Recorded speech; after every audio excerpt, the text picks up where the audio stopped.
तो अब फिर से बढ़ने वाले हैं रिचार्ज प्लान के दाम। करोड़ों मोबाइल यूजर्स को लगेगा तगड़ा झटका। ट्राई ने जारी किया एक और नया नियम। अब नया सिम खरीदने में होगी कई परेशानियां। जी हां दोस्तों, आपने बिल्कुल सही सुना।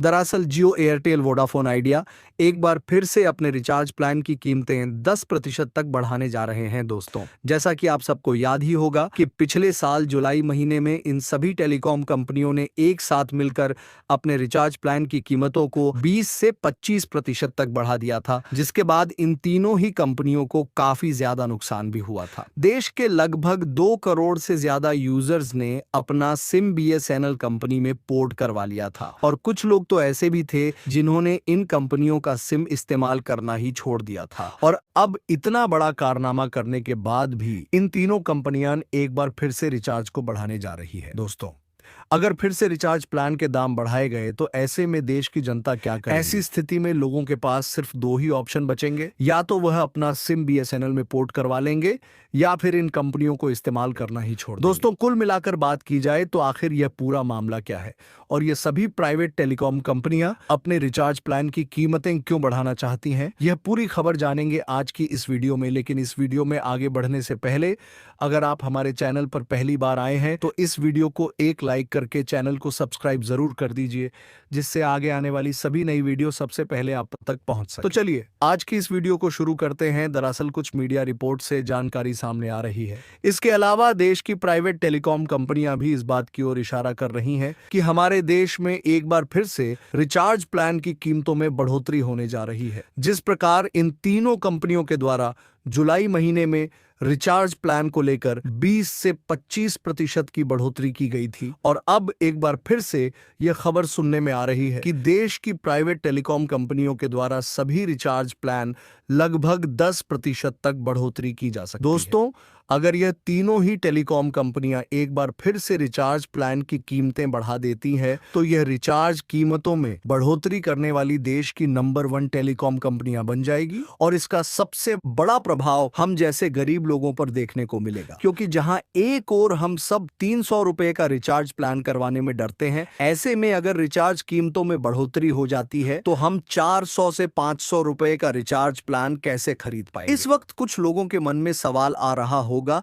कि आखिर ये प्राइवेट टेलीकॉम कंपनियां हर 6 महीने में रिचार्ज कीमत क्यों बढ़ा रही है। दोस्तों, आपकी जानकारी के लिए बता दें कि जियो, एयरटेल और वोडाफोन आइडिया जैसी कंपनियों का यह कहना है कि हमने अपनी सेवाओं को बेहतर बनाने के लिए और अपने नेटवर्क को पूरे देश भर में पहुंचाने के लिए काफी ज्यादा इन्वेस्टमेंट किया है, और भारत में रेवेन्यू पर यूजर की मात्रा भी बहुत कम है, जिस वजह से हमारी कंपनी को मुनाफा नहीं हो रहा है। और यही एक वजह है कि ये कंपनियां अपने रिचार्ज प्लान की कीमतों में लगभग 10% की बढ़ोतरी करने जा रही है। दोस्तों, आपको ये बात जानकर हैरानी होगी कि यह तीनों ही प्राइवेट टेलीकॉम कंपनियां एक कार्टेलाइजेशन को फॉलो कर रही हैं। दरअसल कार्टेलाइजेशन का मतलब यह है कि यह तीनों कंपनियां एक साथ मिलकर अपने नियमों में बदलाव कर रही हैं, जिससे इस देश की जनता के पास कोई दूसरा ऑप्शन ही ना बच्चे और सभी यूजर्स घूम फिरकर वापस उन्हीं के पास पहुंच जाएं। क्योंकि इन तीनों कंपनियों को यह बात अच्छे से पता है कि भारत में हमारे अलावा कोई ऐसी कंपनी मौजूद नहीं है जो हमारे जैसी इंटरनेट सेवाएं उपलब्ध करवा सकती है, और यही एक सबसे बड़ा कारण है कि यह कंपनियां हमारे ऊपर अपनी मोनोपोली चला रही हैं और अपने मनमानी तरीके से रिचार्ज कीमतों में बढ़ोतरी कर रही है। दोस्तों, इतना सब होने के बाद अब सवाल ये आता है कि आखिर रिचार्ज प्लान में बढ़ोतरी होने के बाद हमारे देश की जनता का क्या होगा?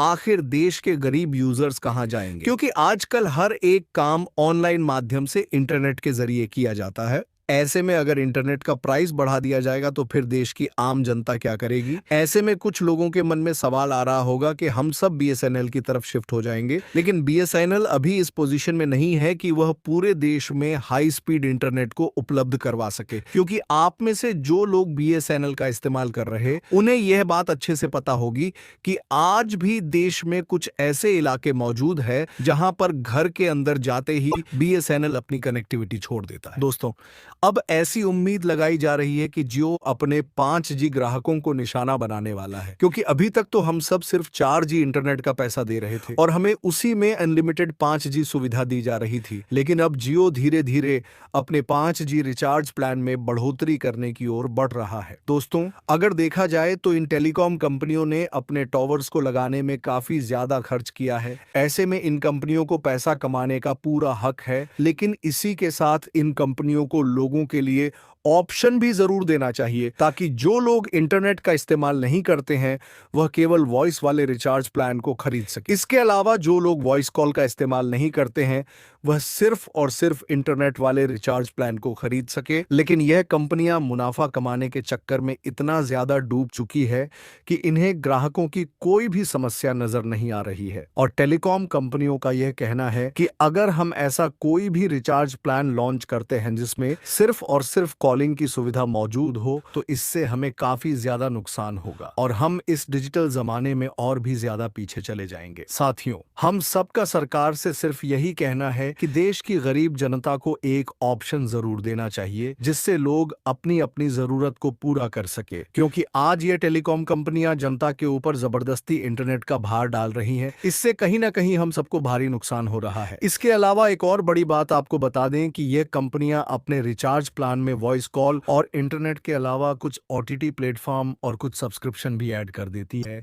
जिसका पैसा हम सभी को अपनी जेब से भरना पड़ता है। चलिए दोस्तों, अब बात करते हैं आखिर नया सिम खरीदने के लिए कौन कौन से नए नियम लागू किए गए हैं। दोस्तों, आपकी जानकारी के लिए बता दें कि अब नया सिम कार्ड खरीदने के लिए आधार बेस्ड बायोमेट्रिक वेरिफिकेशन जरूरी कर दिया गया है और इस कदम का मुख्य उद्देश्य फर्जी दस्तावेजों के माध्यम से मोबाइल कनेक्शन के बढ़ते गलत इस्तेमाल को रोकना है, क्योंकि इसका इस्तेमाल अक्सर धोखाधड़ी और कई आपराधिक गतिविधियों को रोकने के लिए किया जाता है। पहले यूजर्स नया मोबाइल कनेक्शन प्राप्त करने के लिए किसी सरकारी आईडी जैसे वोटर आईडी या पासपोर्ट का इस्तेमाल कर सकते थे। हालांकि इस रिपोर्ट के मुताबिक नए नियमों के तहत सभी नए सिम कार्ड को एक्टिव करने के लिए आधार के माध्यम से बायोमेट्रिक वेरिफिकेशन जरूरी है, क्योंकि कई रिपोर्ट्स में यह पता चला है कि फाइनेंशियल घोटाले में फर्जी सिम कार्ड की भूमिका है और जांच में ऐसे उदाहरण भी सामने आए हैं जहां एक ही डिवाइस से कई सिम कार्ड जुड़े हुए थे जो टेलीकॉम नियमों का उल्लंघन कर रहे थे और साइबर अपराध को बढ़ावा दे रहे थे। दोस्तों, टेलीकॉम डिपार्टमेंट को कानून प्रवर्तन एजेंसियों के साथ सहयोग करने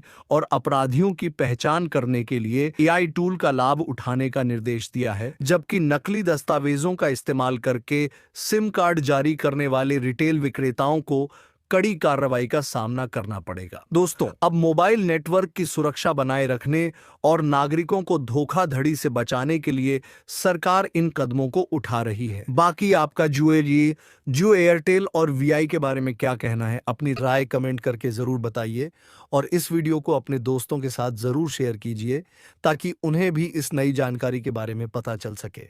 बाकी आज की इस वीडियो में बस इतना ही। मिलेंगे अगली वीडियो में किसी नई जानकारी के साथ। तब तक के लिए जय हिंद, जय भारत,